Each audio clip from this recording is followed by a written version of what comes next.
Dans la question 6 de l'exercice 2, on se proposait, en résolvant une équation, de déterminer la taille minimale de l'échantillon de clients à contacter pour que la probabilité qu'au moins l'un d'entre eux ne soit pas satisfait soit supérieure à 0,99. Pour faire cela, nous allons poser une variable aléatoire y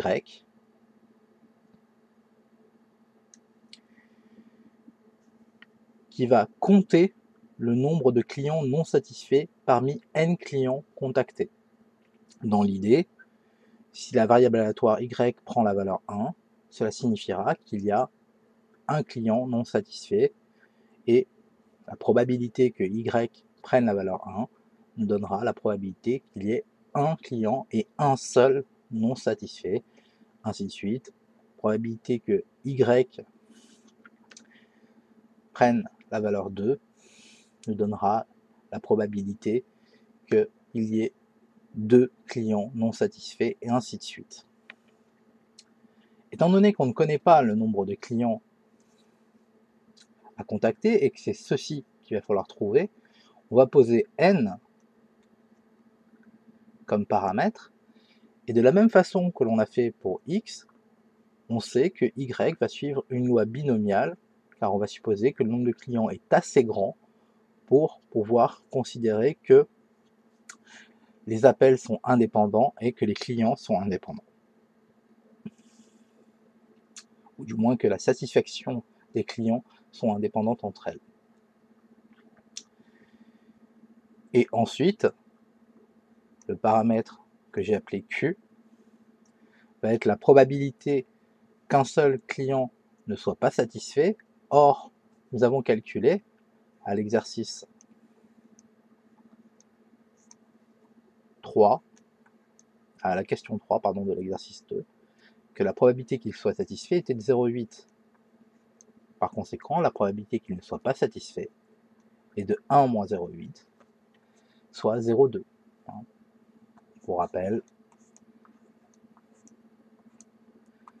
P de S bar égale 1 moins P de S, et cela est une formule qui marche pour n'importe quel événement par ailleurs. Maintenant, il ne nous reste plus qu'à poser la problématique. Nous voulons calculer la probabilité qu'au moins un client ne soit pas satisfait, et nous voulons trouver n tel que cette probabilité qu'au moins un client ne soit pas satisfait soit strictement supérieure à 0,99. Ceci correspond à P de Y. En fait, ceci correspond à la probabilité que Y prenne des valeurs supérieures ou égales à 1, et que ce résultat-là soit strictement supérieur à 0,99.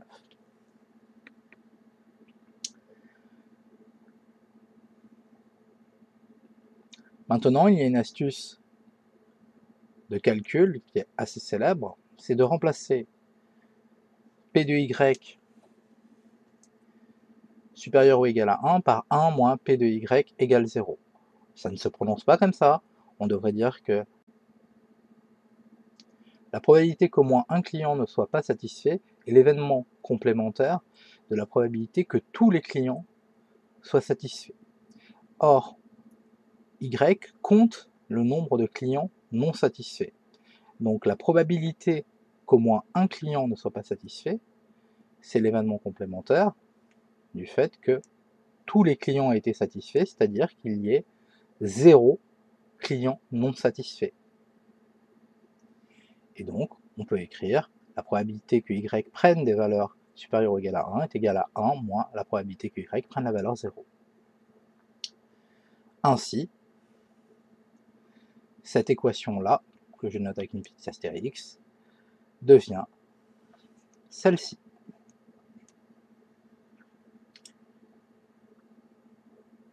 C'est un jeu algébrique assez rapide.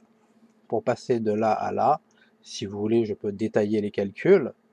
On fait d'abord passer le 1 de l'autre côté, c'est-à-dire qu'on enlève moins 1 des deux côtés de l'inégalité, ça ne change pas le sens de l'inégalité. Et par conséquent, ça nous donne ceci.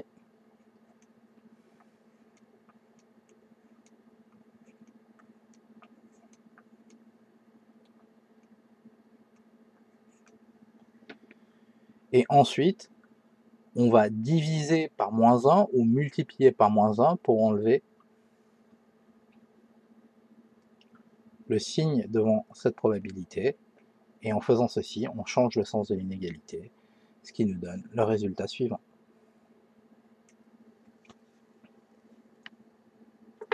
Ainsi, nous allons devoir résoudre cette inégalité. Comme y suit une loi binomiale de paramètres n inconnus et 0,2 en probabilité, cela nous ramène tout simplement à ce calcul-là en utilisant la formule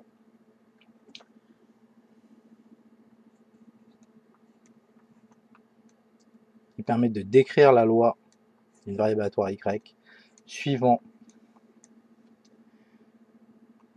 une loi binomiale de paramètres n et q, ici,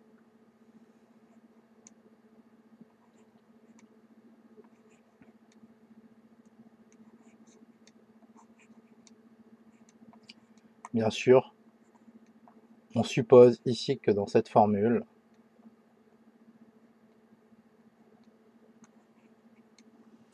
donc c'est la combinatoire de k parmi n fois p puissance k, facteur de 1 moins p, le tout à la puissance n moins k. Et il suffit de remplacer k par 0 en se rappelant que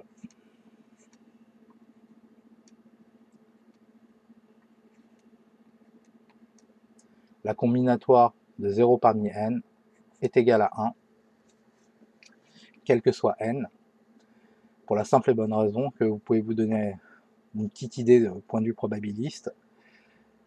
Quelle est la probabilité, en fait, quel est le nombre de possibilités de tirer 0 objet lorsque il y en a n devant moi? Ben, il n'y en a qu'une seule, je n'en prends aucun.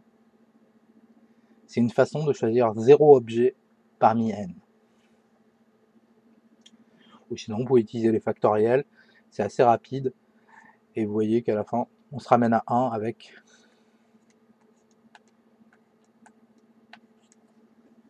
la fameuse convention 0 factoriel égale 1. Une fois que l'on a fait ceci, notre équation devient 0,8 puissance n, strictement inférieur à 0,01. Pour pouvoir résoudre cette équation, on applique le logarithme. Alors ici, je suppose que c'est le logarithme népérien, mais on peut utiliser le logarithme en base 10, ça ne changera pas grand-chose en termes de calcul.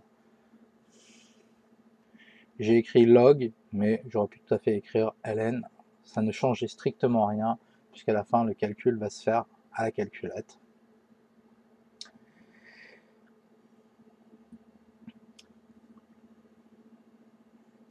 Pour passer de cette étape à cette étape-là, on utilise la fameuse formule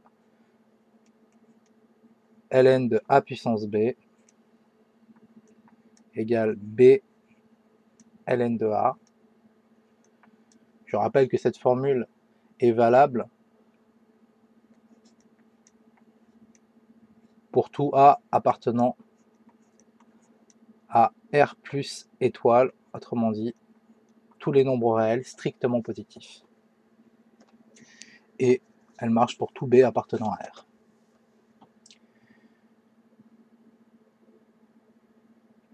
Une fois que l'on est là, il faut bien faire attention.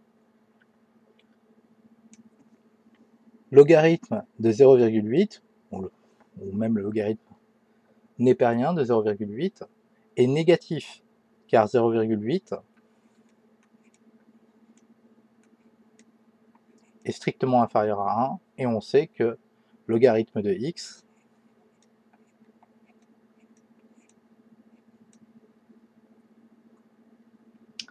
est négatif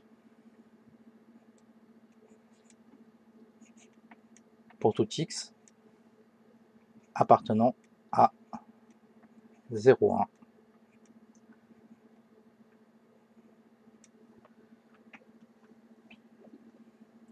Faire attention à l'intervalle, ici j'ai choisi une égalité qui n'était pas stricte.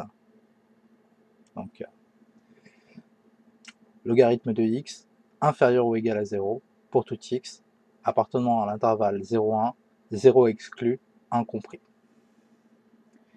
Et par conséquent, lorsqu'on va diviser par logarithme de 0,8, on doit changer le sens de l'inégalité.